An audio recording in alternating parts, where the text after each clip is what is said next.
Tonk, tonk.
Speciale kettingsaag wat hulle gebruik vir hierdie tipe van goed, maar hy het 'n fynner punt.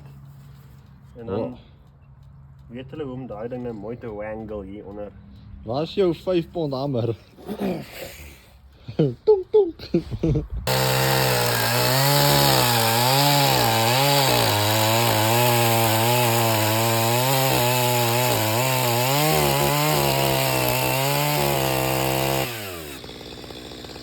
Eintlik die vuur gou aansteek.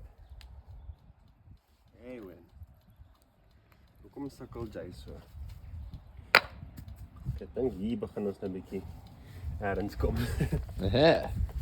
Or something.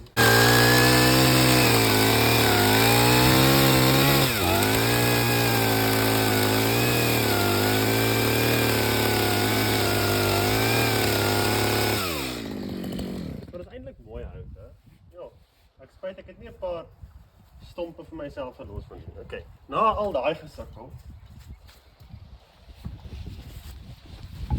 Okay, maar ons gaan 'n bietjie om dit stik. Ons is net die een poot bietjie korter sny.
Che. Yeah boy, dota. So overkill stoeltjie vir 'n toddler, maar wil ons hom 'n bietjie hierso sny ook of dink jy is reg so? My reg. Hey, toddler. Jy sal hou. Ja, maar net hierdie een poot hier moet jy net 'n ekstra chip onderaan sit. Dat jy met vasplak. Dat jy nie so maak nie.